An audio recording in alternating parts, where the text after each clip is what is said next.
Hello, I'm Ronnie Chowdhury and welcome back to my Practical Concurrent C++ 14 tutorial series. Today we're looking at something that applies to any language, whether it's C++, Java, C#, Python, Rust or anything, which is your CPU cache and memory bandwidth. I think most people don't really think about this at all and how big an impact it has on performance. How you access your data is really important even before you start on actually doing something with it. So we're going to explore that today and show you a really simple example and then build it up from there. Let's build a typical price object that we would often see in a trading application. It's got a couple of member variables and using the new enum class syntax to allow for scoped enums.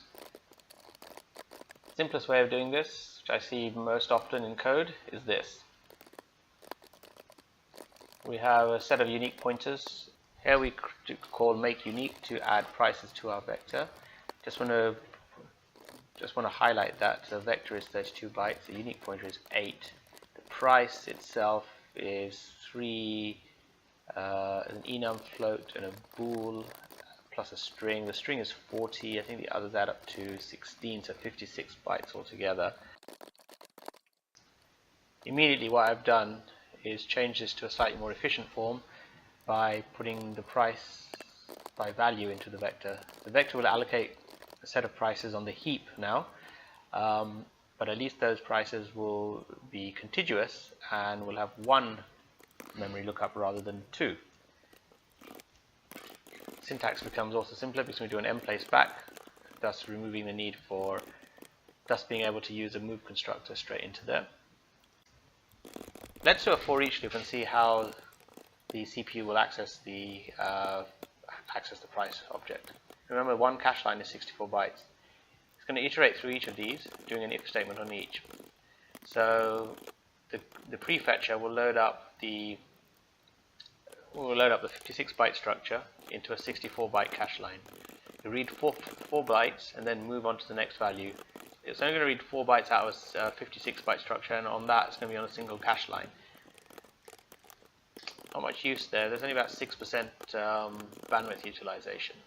If it's true, it will actually go back to 8 bytes at the beginning of a structure and then do whatever, print the prices in something. CPUs generally prefer doing forward iterations. Going forward and backwards is never a good idea. I'd probably put the bool at the front if that's going to be my access pattern.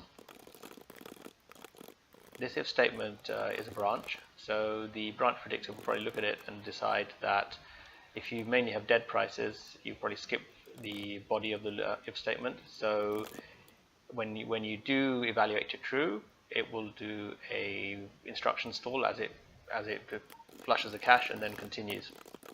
Some small things to note are like string uses small static string optimization to allocate 16 bytes on the stack. So if your IDs are smaller than 16, that's great.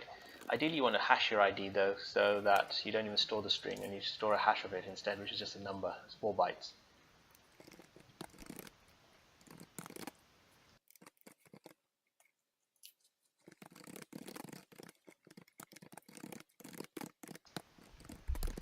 So how would I write this? Well, as soon as you have any kind of data access, which is on more than one instance of a value, almost always I'd be looking at structure of arrays as opposed to array of structs. That's just like a rule. It's not even premature optimization. It's just that's a good design practice. And this is regardless of whether you're doing stuff in C# or Java or C++. It just makes sense based on the way caches are designed nowadays. Created an independent factory function for the prices.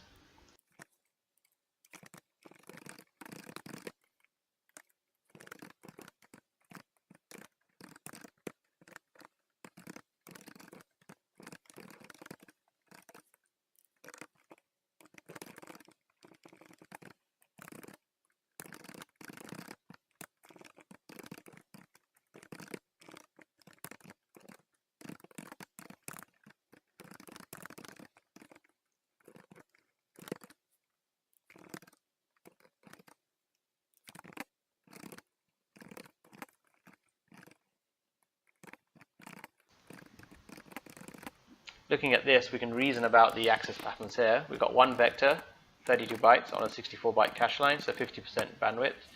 Then we've got 50 bulls for 50 prices, 200 bytes over 4 cache lines, so 256 bytes.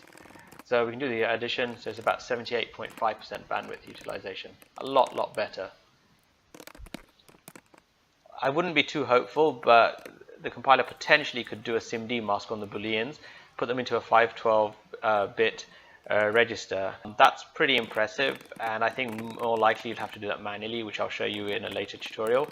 But it is possible, in which case you'll get a very healthy speed up.